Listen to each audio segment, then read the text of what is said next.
of Mona, and I'll hand the baton over to Mona. Thank you so much for teaching today, Mona.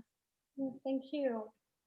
All right, so I'll come back here. Thank you, Valerie and Kira and the folks at Kira Grace. I'm Mona Flynn, and today we are going to have a grounding practice that will help us tap into core strength. We're going to connect feet to the spine and feel how we root down to rise up. I'll have us use maybe a couple of small balls, and if you don't have 2 small balls, I rolled up 2 washcloths and I put them in a sock, just like this. And if you don't have 2 blocks, there is the opportunity to use a chair, and I will go between them just to stay together with everyone in this accessible practice. And if you don't have a strap, then maybe using a scarf or a belt would work just perfectly. So let's begin. Take a seat. Have a comfortable seat. Bring your hands to your heart. Root the legs. And feel how you are connected to the surfaces below you. And that felt sense of being connected to this earth and to each other. Let your attention ride on your breath.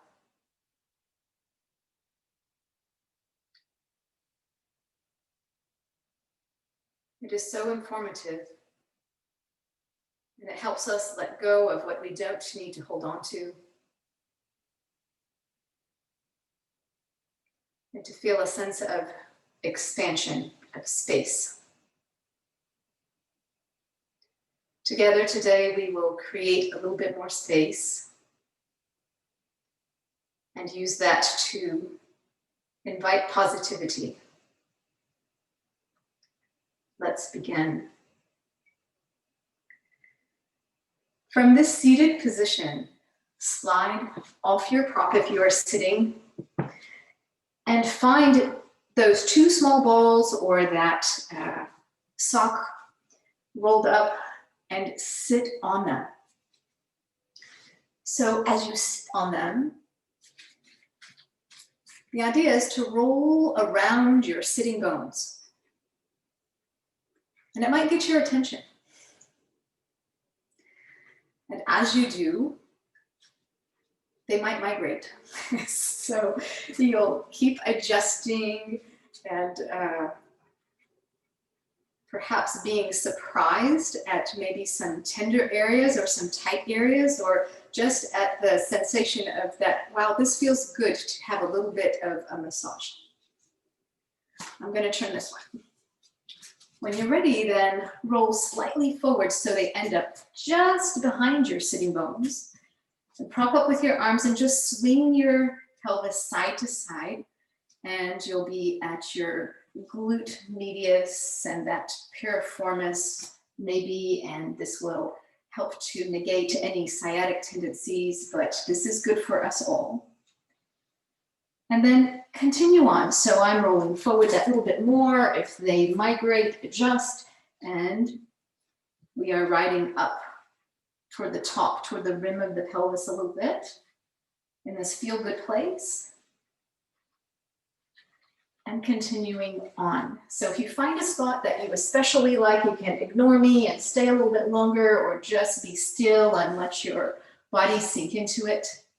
But for now, 2 balls together or that sock and underneath the calf, and you'll park one leg over the other and bear down. My feet are flexed, my arms are propped up. I am supporting the back body, opening the front body, and bearing down. So you can play around with this. You can decide that keeping it that simple is good, or you can rock the legs side to side, and we invite the foundation, the calf, into a little bit of a release. If you want to get a little bit of core work out of it, you can lift the weight of the pelvis and rock forward and back. You can place your hands on the blocks and get a little bit more leverage, any of that. And then, of course, the other side. So Quite often simple is good. So here that rolling side to side. Then maybe that little bit more. We're just starting out.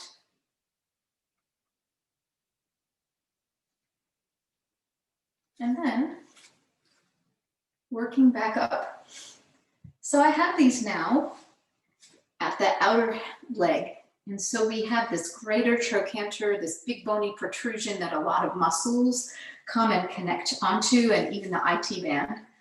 And I'm just gonna lean in. So we could lean in and pause and breathe. Notice how we can give permission to any resistance to just release, and then back off. Move the balls a little bit lower on that IT band line and just lean in. If it seems like too much, then you can prop up the other leg. You can put a little bit more weight into your hands and make it a little bit lighter. Do as you wish. But then there's always that opportunity to back off and do more. So as you prop up, you can extend the leg and swing it so that all of a sudden this massage effect has this transition to surrounding muscle fibers, fascia, all of that, and you'll cover more ground. And continue to manually move those balls down the outer leg. And you would go as far as maybe just above the outer knee, but not putting any pressure at the outer knee. That ligamentous joint structure just is not meant to take pressure that way. But hopefully this will translate to some great sensation of mobility in our standing practice. And it's nice to start from a grounded position, all of that on the other side. So at this slightly higher position, it might get your attention. We are not holding our breath. And you could wiggle around here too, rock back and forth, or just be still, any or all of that. And then continuing to rock in, to lean in, right? A little goes a long way. And if I were not having so many wonderful things that I want us to practice and plan together, quite often I'll spend much more time in any of these places. So again, please feel free to do that. As you prop up, you can swing that leg, right? And we are using this as a massaging technique.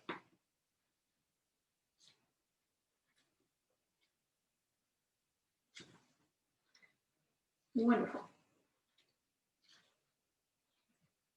So now we're continuing on to cover, but we want to hit the front of the legs as well. And with or without a blanket or a towel, I am going to do without so that you can see. But if you have some lower back sensitivity, then I'm going to suggest that you open up a blanket and you place it underneath your legs so that you take the edge off the back bending aspect of where we're going to be. Yeah. And if that is not where you need to be more careful, then I am placing these at my thighs. And we're going to talk about different variations of how can we release tension and create space. So if I'm here at my forearms, we get to practice some low plank.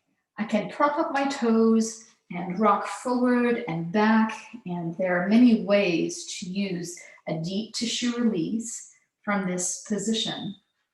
I could decide to go side to side, staying long through the neck, keeping from hanging through the belly. Notice the great shoulder work that we get. It lends itself to wonderful inversion practice and upper body strengthening. So it is sneaky to come and do this. But we're going to continue with sliding. So all of a sudden, we have these right at the upper thigh, near the fold of the hip. And we can just bend in the knees and expose a little bit more tissue to the pressure and then release. We can do exactly the opposite. We can tighten the muscles of the legs and then slowly let go. So you want to play around with what serves you well, but your quadricep muscles are the largest muscle group. So I'm going to encourage that you continue to move around and find the next position that needs a little bit of this attention. So it's not always the same place. We're not deepening the groove. We are trying to be more comprehensive. And as you come and go and find that next destination, you can go side to side. You can combine any of those techniques. We can bend in one knee and use the other foot to brace with, any or all of that. But we are affecting not just muscle, but especially fascia. And as we are all connected by this fascia, it's interconnection in our body. Sometimes when we create a release somewhere, it translates to another place in our body, a reference, a referred kind of release. What you'll find is if you tend to have knee issues, then spending more time closer to the lower thigh might be useful. And if you've done a lot of sitting, which might tend to happen in this time of great connection with technology and computer, then maybe staying closer to the pelvis might be the idea. From here, we'll make yet an adjustment, and I just wanted to show I'm going to allow these just inside the rim of the pelvis, just inside. It's a surprise that all of a sudden we can tap more into these deep hip flexors, resting one hand over the other and just breathing.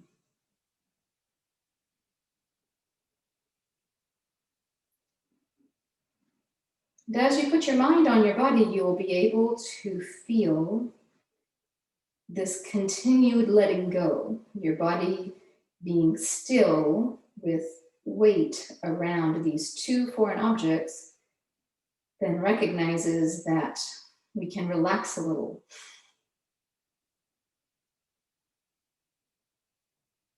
And after there's a little bit of quieting in there, we're going to shift just a wee bit to one side and just breathe.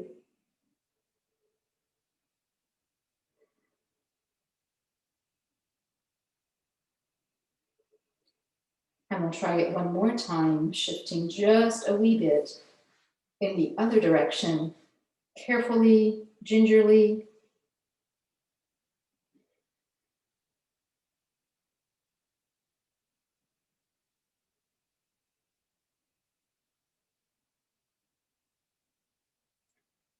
And with all of this, perhaps we will come to standing work and feel as if we released and woke up the muscles in our lower body. So come on through into a little bit of a child's pose.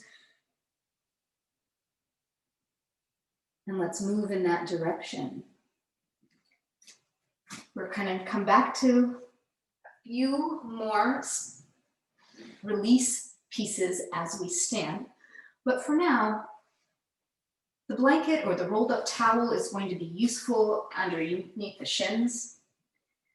You can use blocks or a chair, and just to show from the perspective of that chair, I'm going to turn around, place my shins at the blanket so that all the way up until the ankle, there is support. I've taken the pressure off the knee and the shins disperse that weight.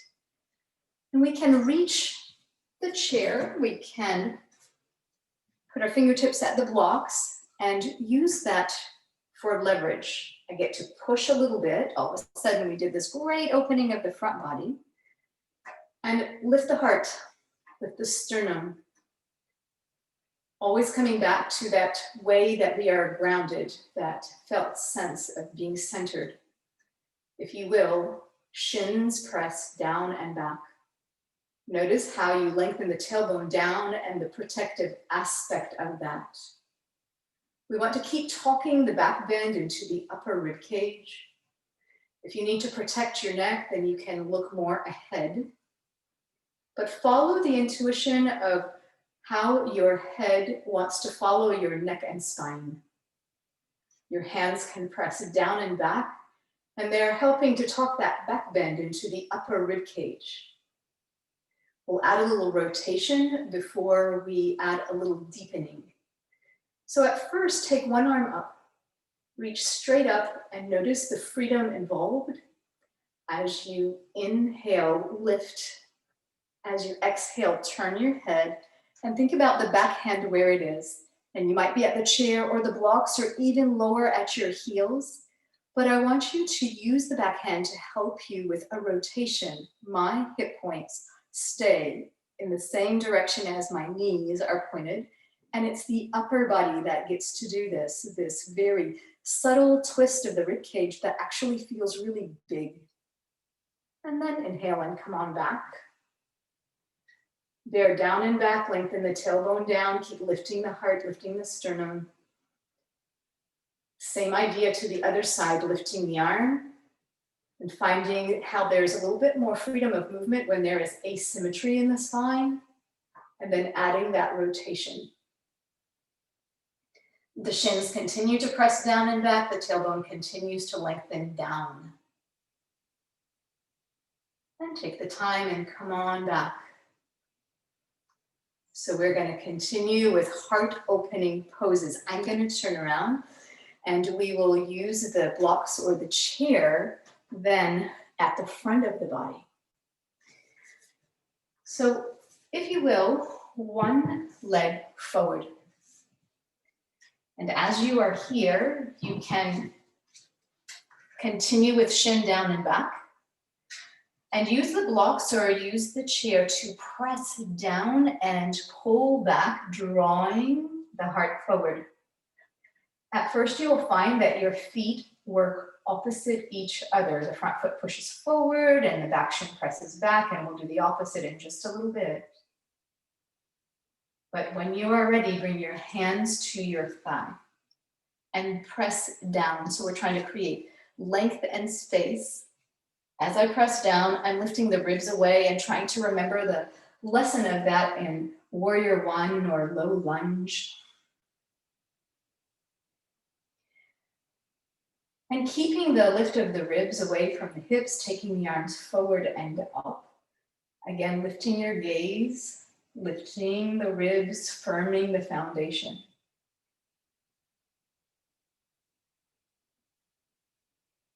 As you exhale, come around and down with your chair or the blocks or without. Come into this nice long lunge, lift the back knee. We're going to come and go from this place, and we're going to use it to just put our mind back on the hip flexors and the thigh that we gave attention to before. So I want you to bring your shin back down.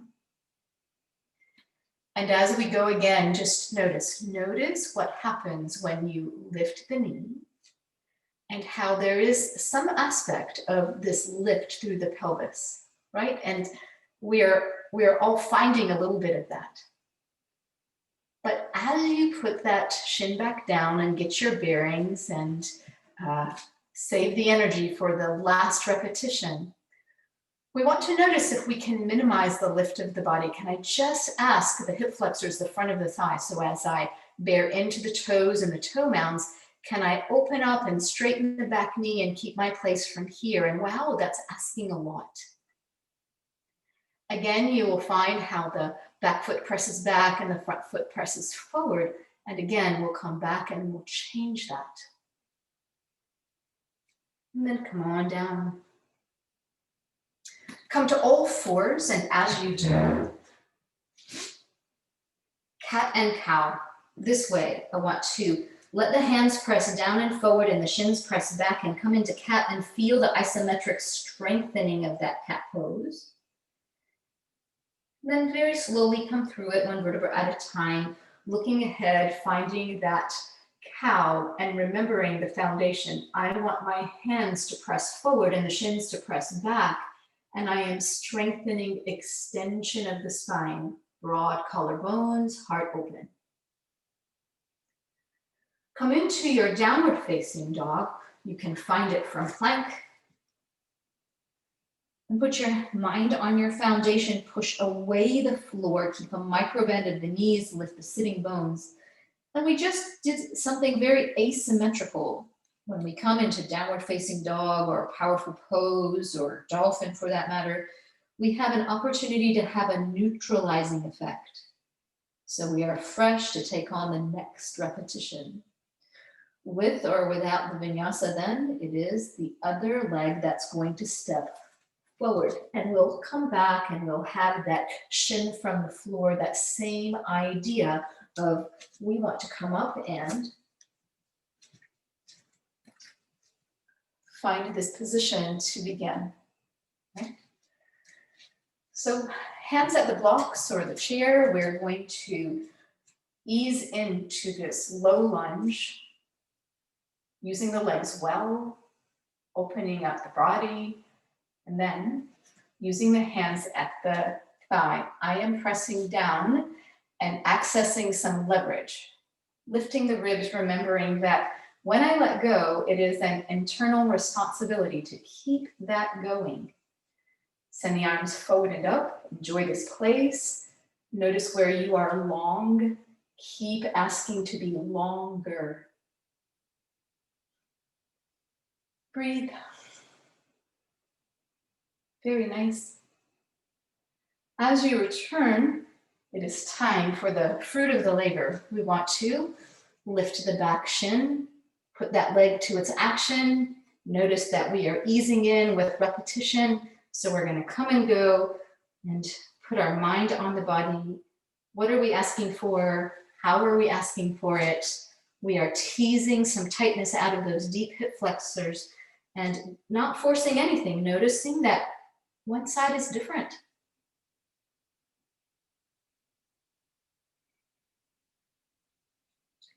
Here's that third repetition.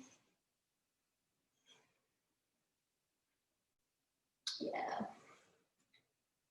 Opening up the back of the knee.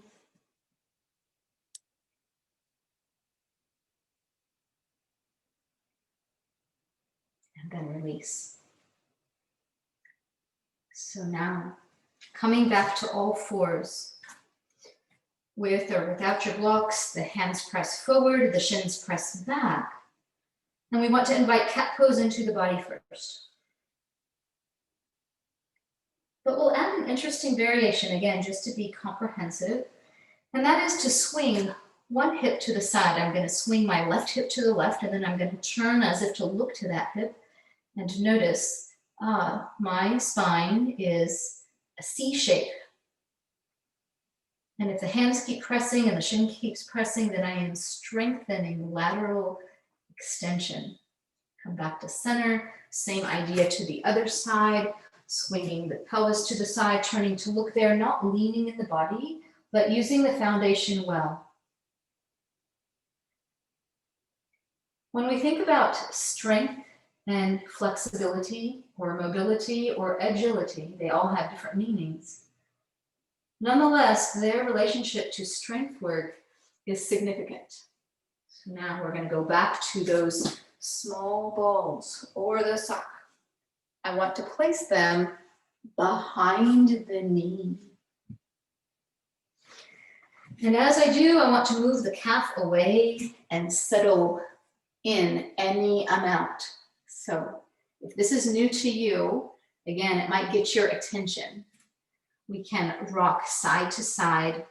We can plant the toes to really stretch out those calf muscles. We can decide that we're going to add a little bit of our own body weight to all of this. And again, we can rock side to side. But we want to come back and notice, how does that change things? As we get ready to truly get to those standing poses. When we are trying to invite freedom of movement into our body, we explore range of movement. But our body, and here we're going back to that downward facing dog, our body will regenerate cells with memory of what have we been doing.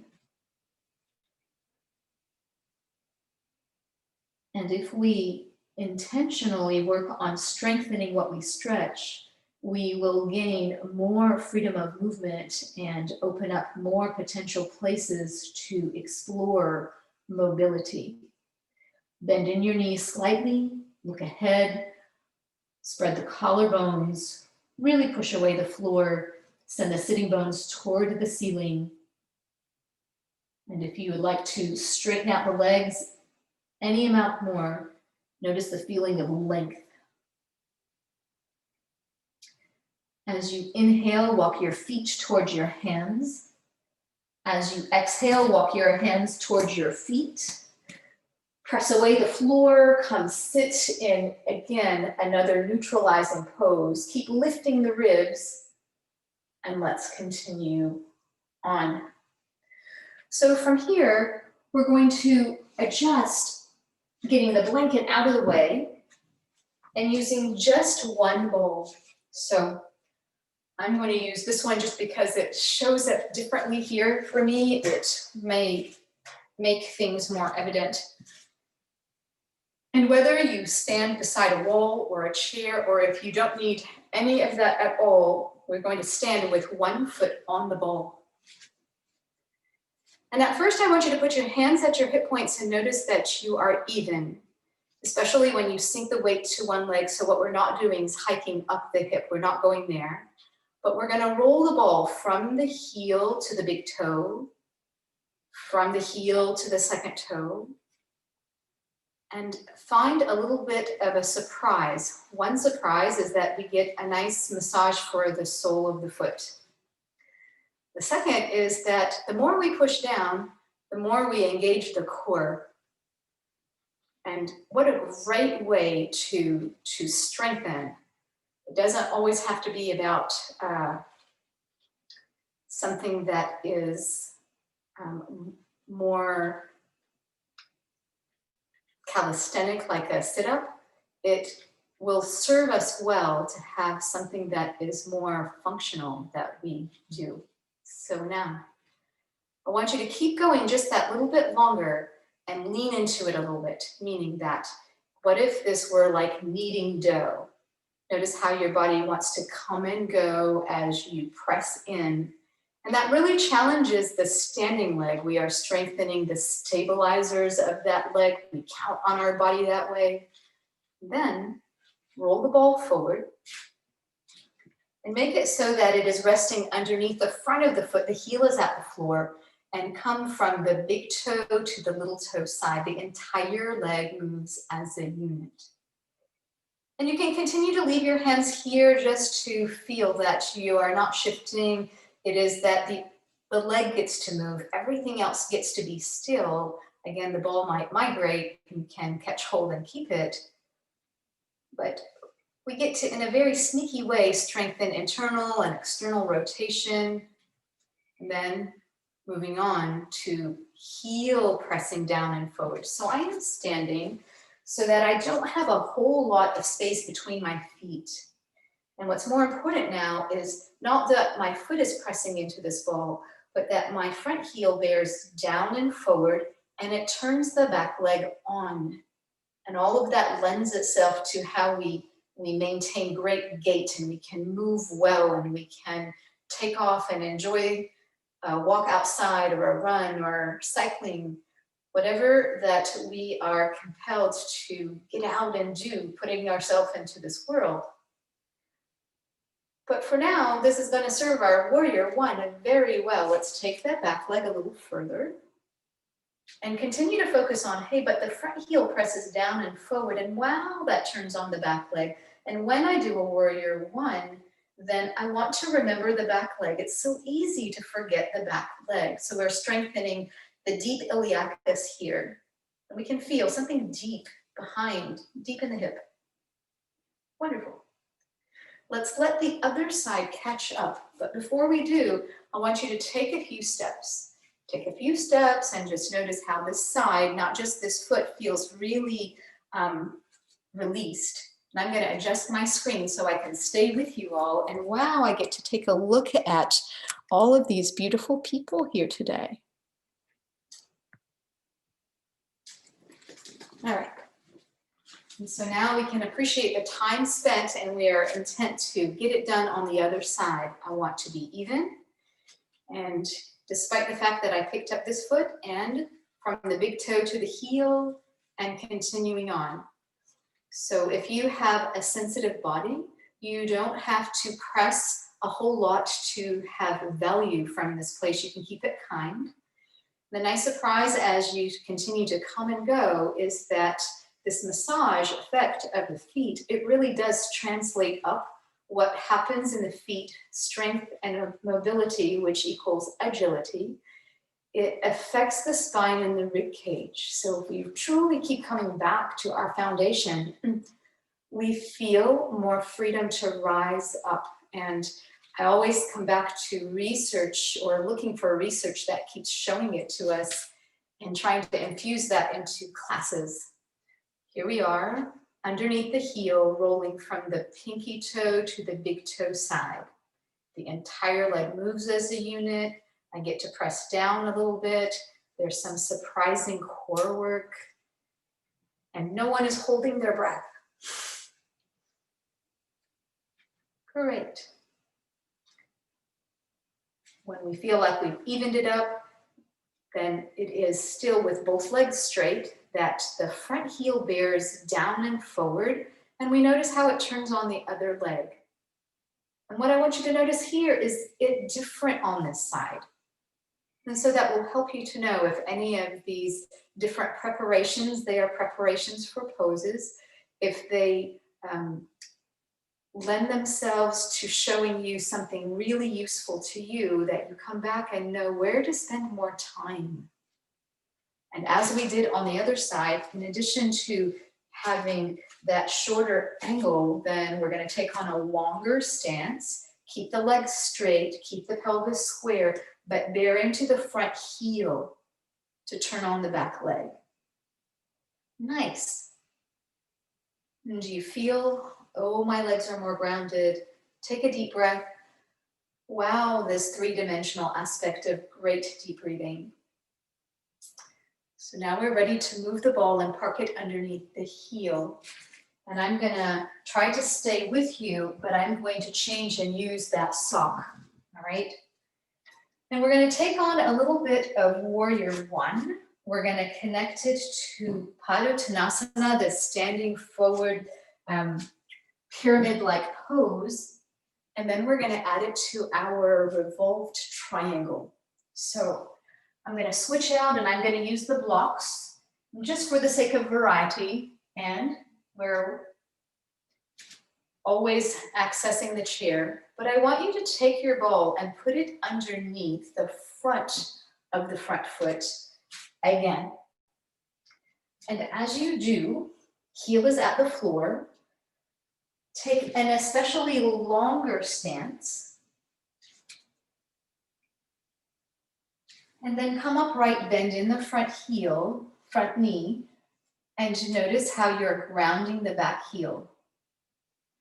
Take the arms up, and what we've created by using the ball there underneath the front foot is a little bit of instability. So it challenges you to stay firm with the foundation, and you'll feel more core engagement in this variation. As you exhale next, take the arms down and back. Keep pressing the front foot, not just front of the foot into the ball, but that heel forward, and open up any amount more. Use the rebound energy to give you more space, opening to the front. Ready for what is ahead. As you exhale, come and fold. Fold any amount. Once you get to that place that is yours, allow the arms to rise any amount more. And to notice that some more muscles came into play, and all of a sudden there is more range of movement here. When you're ready for change, swing the arms down and through and forward. and place them on the blocks or on the chair. But here we're going to straighten the front leg. So now I'm going to take this block away so I can show the rolled up sock is underneath the front of my foot and it's propping it up. And I'm going to do the same thing that we were doing in standing. I'm going to roll to the pinky toe side and then to the big toe side, and the entire leg moves as a unit. So all of a sudden we are affecting these hamstrings and a little bit of that IT band, and we are giving ourselves a chance to build time while we tease a little bit of tightness out of the way. Pelvis is still square, the back inner heel is anchored, and we are trying to keep the weight to the inner edge of that back foot. All those things. The surprise then comes to move the ball or the sock out of the way. What I hope you notice is, wow, this greater lengthening. And that's going to lend itself to our revolved triangle now. If you have your left leg in front, take the left arm behind you, vice versa. Make any micro adjustments that you need and continue to rotate. Turn and really enjoy this deep twist.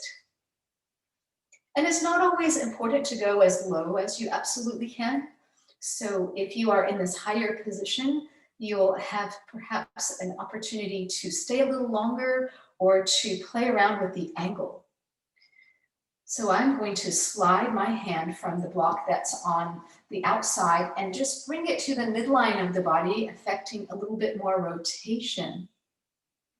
Before we give this away, I want to bring to your attention that the hand below is in charge of this twist. So if you will use your hand against the block or the chair and use it for leverage, helping your rib cage to turn any amount more. Keep grounding the back heel, keep lifting the kneecaps, keep lengthening the spine, ribs away from the pelvis, and then ease your way back. Try to not change where the front foot is now, especially if you lengthen your stance. Bend in the front knee. And take the arms again back. Let's work in the reverse of how we got here. You might feel a little bit more open. We'll take on one more piece just to take advantage of what we've done. And that's to play around with lifting the back heel. If you can do that, please turn so that all 10 toes point forward. Otherwise, keep the back heel grounded. Take the arms wide. And use this position to add rotation again. So we are adding a twist into our warrior one. And with the back heel off the floor, it gives, again, more mobility to the spine, more permission to rotate. If your back heel is on the floor, then back off a little bit because we don't want to torque the knee. Take the arms high and notice the value that you're adding to this strengthening twist. But when you come back to center, that's your opportunity to really lift the ribs. And then here comes the sneaky challenge. Notice how high your ribs are, and can you stay there with that internal action, that intention, that resolve, while you anchor the back heel. The ribs lift as you anchor the back heel, the ribs lift as you anchor the back heel. And we've got a little bit of that done now. Nice. Step the feet together. So we came into this pose in a non-traditional way, but now we should feel that, oh, but we really want to equal the same effort on the other side. So let's do. And I'm going to turn around just so that I stay in the frame with you. And it really doesn't matter what is under your foot, but I'm going to start with a small ball, both legs fairly straight, and then get your bearings, find the length of the stance that makes you comfortable, and come on up. Yeah? So you should find that where you have placed that underneath the front of the foot gives you an opportunity to stay with it. It is destabilizing to challenge your balance and core strength, but then we want to make sure that we can manage all of that. All right. So straightening the front leg and back to that Sneaky little exercise. I'm rolling from the pinky toe side to the big toe side. And while we're here, trying to stay long through the front of the spine, so keep coming back to that ideal that the heart leads, that seed of intuition. Letting the leg move as a unit.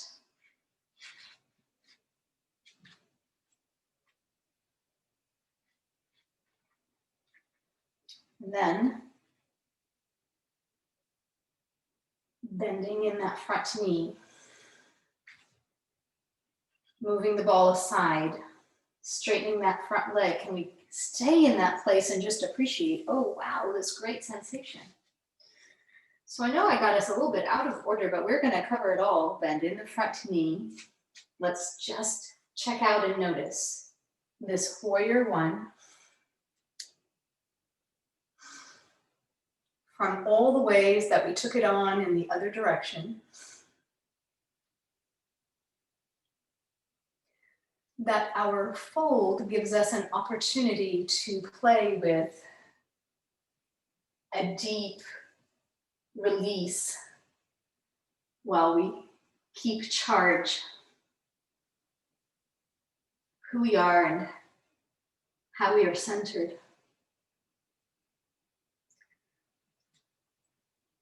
And as you come back into those two straight legs, rotation now.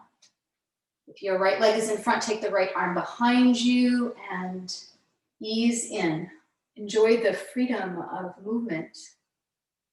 Firm both legs. The hand below you is in charge of the twist. You tug away at it and help the ribcage turn. The spine elongates through it out. And as you exhale next, find a comfortable challenge. Can you move your hand at the chair or at the block? Can you tap into a little bit more? We get to strengthen the angles that we use our muscles. So variety is always good. Inviting that hip back, anchoring the back heel, any or all of that. And then exhale and return. Take the arms behind you, come upright, open to a little bit more freedom, bend in the front knee. Take the arms wide and come lift the back heel. Turn all 10 toes forward if that's what you did on the other side, anchor if that is what you prefer, but add a little bit of rotation and just notice. That the deeper you twist, the more you want to maintain this length and lift, right? This inner responsibility. And inhale, come back to center. Send the arms high. Here comes taking advantage of all that great work. I want to keep lifting the ribs while I anchor the back heel. I want to keep lifting the ribs while I anchor the back heel. Very nice. As you step your feet together, sit. Sit in this great, powerful pose. And feel the foundation firm that lets you continue to rise, lift and open. And I think we all grew our capacity for back bending a little bit. Wonderful. So now we're going to use the ball under the heel instead, just to feel what is different when that is its position. And again, we're going to go back to that warrior one. We're going to tie it together with yet more twisting. But I want us to notice if we were to place it underneath the back heel, toes are at the floor, and take this big giant step to the front, keep wiggling this great longer stance, how we are strengthening the hip flexors. So as soon as you get to that position, you can't help but notice that these deep hip muscles here, they tell you that they are taking up the effect of that isometric work. And this is beautiful. We want these muscles to be strong while they are long. So now, take the arms high. And we're taking advantage of our design. We lift the arms and we lift the ribs and we're elongating those hip flexors. Take the arms wide. Your heel is already lifted. Add to that rotation. Notice the difference. Keep lifting the ribs. Very nice, everyone. When you're ready for change, keep bringing your hands to this outer leg. Any amount of fold. I'm going to use the block. And all of a sudden, you might find that you can come into a slightly longer stance. The back heel, even though it's off the floor, it is having the ball as a way to press in and have a rebound. So the front knee is bent. And here we are to the outside, whether it is with your hands, with a block, putting your hands at the corner of your chair. I've got something similar here. But if your right leg is in front, the right arm goes behind you, and we're just going to compare, right? We have a slightly different foundation, yet the work is similar to our warrior, to our revolved triangle. Long spine, long spine. And if possible now, can we straighten the front leg? Wow, that's a challenge. One more deep breath. Very nice, everyone. Take your time, bend in the front knee, come returning in the reverse. Notice the effect and step the feet together. That was a tall order, that was sneaky. Let's do the other side and then we'll work our way toward the floor. So, if I were to use the chair just to show the accessibility, I want to put the ball underneath the back heel. And then to take this big giant step. And from this upright position, just to notice, wow, I get to open up this hip now.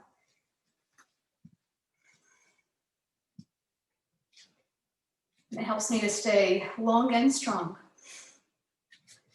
So the back heel has this pushing place. Send the arms wide, add your rotation. Notice the difference. Keep opening up the back of the knee. Keep anchoring the back heel. Very nice, everyone. Inhale, come back to center. Hands to the outer knee. Slide on down. Resist. You can use the chair. You can send it even more further away from you and continue to find different ways. Remember, you strengthen your muscles at the angles that you use them. So variety is only good. Taking the outside arm behind you. If your left leg is the front leg, turn to the left. And we are building time, standing firm, being strong, feeling long. Keep coming back to that back heel. It's easy to forget it. Very nice. And as you're ready, straighten the front leg. Wow. Keep inviting that hip back. So in a very sneaky way, we came into a deeper revolved triangle. Beautiful. Again, bending in the front knee, returning in the reverse, finding that opening to that warrior one, this greater heart opening, and then sitting in that powerful pose. Right? We keep comparing just to notice. We definitely feel longer and more open. Very nice. So we'll work our way toward the floor now. And we're going to incorporate a block. And these two small balls, or that sock with two washcloths rolled up into it. But I want to show that we're going to aim for just between the shoulder blades. Though we're going to start just at the base of the neck. What I don't want is for any of us to put the balls right at the back at the cervical spine. It's not meant to take pressure that way. As you come to the floor, room well around you, block or a towel or a rolled up blanket that is handy. We're going to slowly come descending, and we are aiming for just the base of the neck, once we settle ourselves down. So enjoy getting there. Bend in your knees. Find these two together so that all of a sudden we are with a little bit of massage effect on either side of the spine. And as you come into this short bridge, just lifting the pelvis, there's a little bit of pressure there.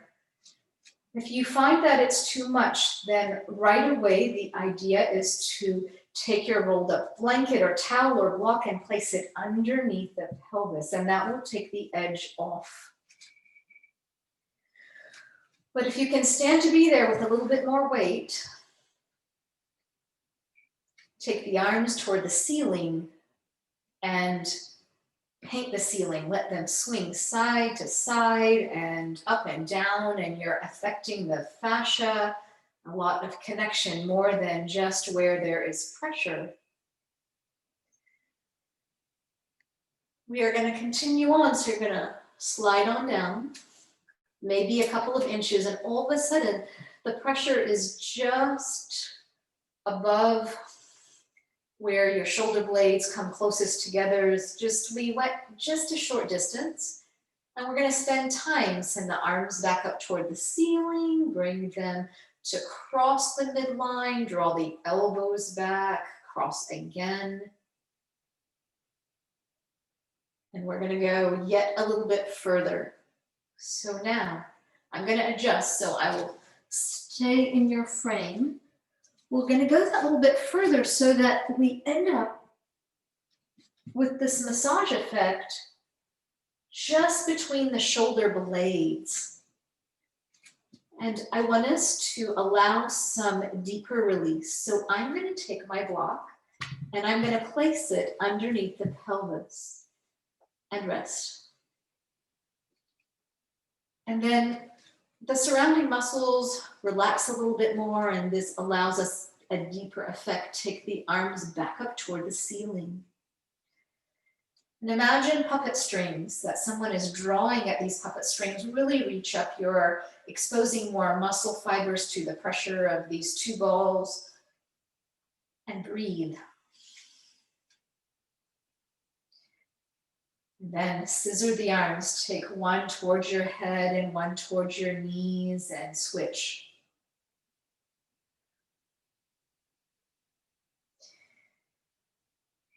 If you feel that it is too much, then take a break, please.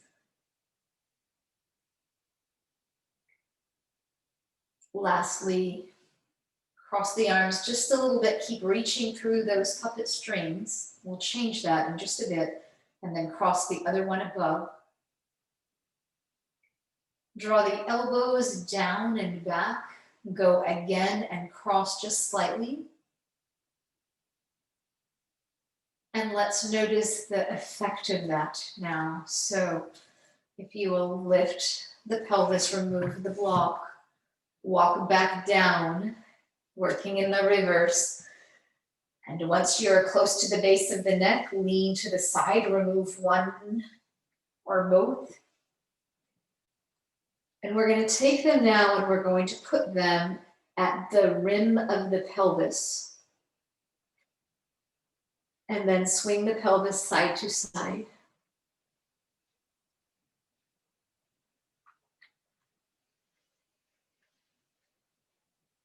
Just breathe.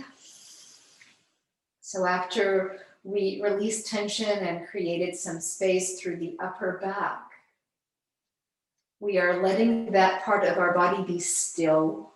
The weight of our frame holds everything still there, and we are affecting the lower body again. Continuing to tease some tightness out of those sneaky relationships. So now, come on down.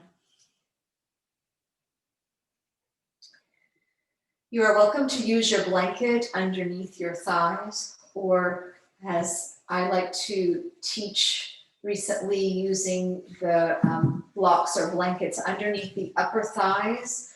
Gluteal muscles stay on, pelvis stays on the surface of the floor, And you can just drape your legs over and feel how your hip flexors are inviting some space. But while you're here, as we're easing into Shavasana, take the arms and cross them and walk them and give yourself a hug and keep walking your fingers to this deeper hug. You can almost catch your shoulder blades perhaps, and just breathe. And then switch which arm is above.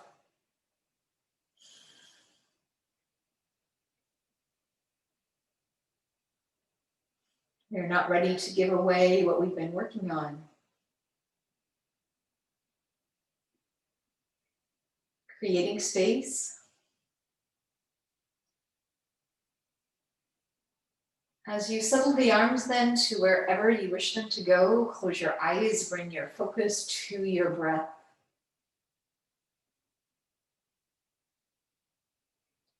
As you breathe fully and deeply, feel the spaciousness, letting your belly rise and fall as if your breath is going there, to your core.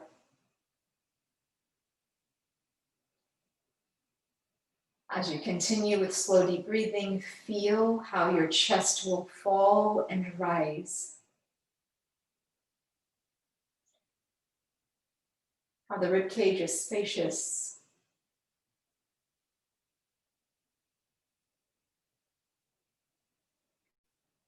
As you continue slow, deep breathing, notice how there is less tension. Can you give away anything residual across your forehead, your jaw, your face, underneath the eyes?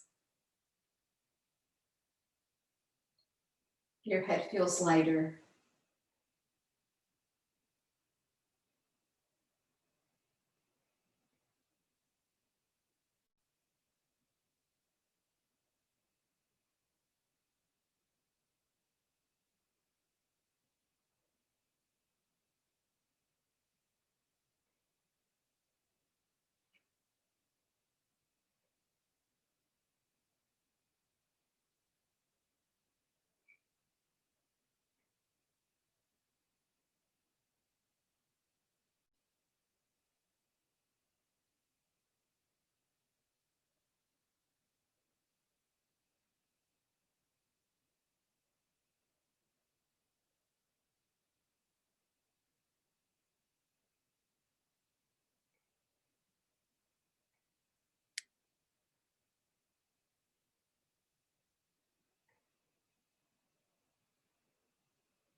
You are welcome to stay here as long as you wish.